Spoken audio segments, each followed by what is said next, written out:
পালিয়ে যাওয়া ফ্যাসিস্ট শেখ হাসিনার ভূমিদস্যুদের দাপটে অস্বস্তিতে ঢাকার কেরানীগঞ্জের মানুষ। ইউরো বাংলা বিল্ডার্স সোনার বাংলা গ্রিন সিটি ও কালিন্দী মডেল টাউন নামের সাইনবোর্ডটা নিয়ে গ্রামের নিরীহ মানুষের জমি দখল করছে। ফসলি জমি বালু দিয়ে ভরাট করছে, রক্ষা পাচ্ছে না সরকারি খাল ও জলাশয়ও। ভুক্তভোগীরা পাচ্ছে না কোনো প্রতিকার। ভূমিদস্যুদের হাত থেকে পরিত্রাণ চায় এলাকার মানুষ। প্রতিষ্ঠানটির কাউকেই সরাসরি কিংবা ফোনে পাওয়া যায়নি।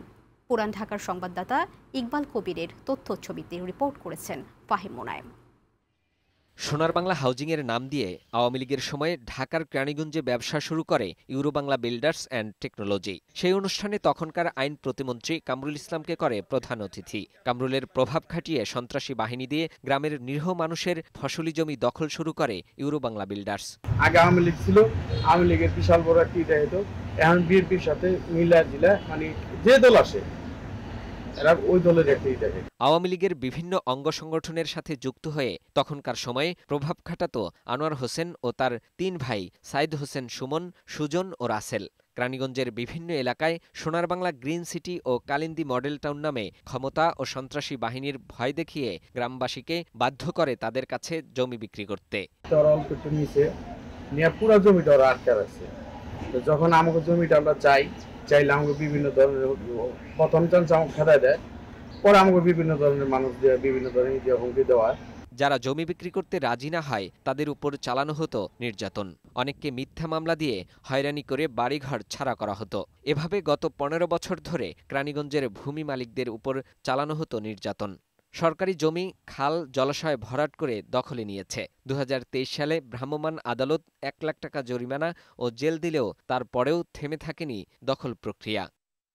ইউটিউবে ও ফেসবুকে আকর্ষণীয় বিজ্ঞাপন প্রচার আর এলাকাভিত্তিক দালাল নিয়োগ করে জমি ও প্লটের ক্রেতা আনা হয়। প্লটের পুরো টাকা পরিশোধ করা হলেও হস্তান্তর করা হয় না মালিকানা। গত ৫ আগস্ট আওয়ামী লীগ সরকারের পতন ও শেখ হাসিনা পালিয়ে গেলে এই ভূমিদস্যুদের বিরুদ্ধে বৈষম্য বিরোধী আন্দোলনের সময় ছাত্র হত্যার মামলা হয়। এদের কেউ বিদেশে, আবার কেউ এলাকায় আছেন আত্মগোপনে। এরই মধ্যে স্থানীয় বিএনপি নেতা ও প্রশাসনকে ম্যানেজ করে পুনরায় শুরু হয়েছে গ্রামবাসীর উপর ভয়ভীতি প্রদর্শন।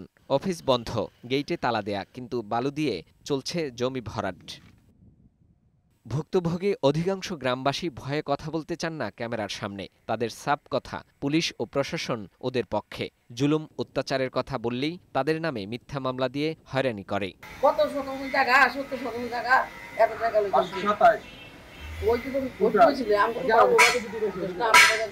ভিতরে গেলে আমাকে বিভিন্ন ধরনের বিভিন্ন জিনিস দিয়ে আমাকে ভয়ভীতি দেখায়।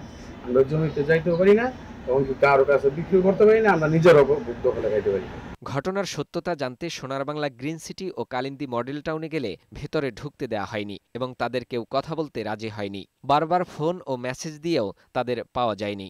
এলাকাবাসী বলছেন, সিসি ক্যামেরায় নিয়ন্ত্রণ করছেন প্রজেক্ট। ফাহিম মোনায়েম, বৈশাখী সংবাদ, ঢাকা।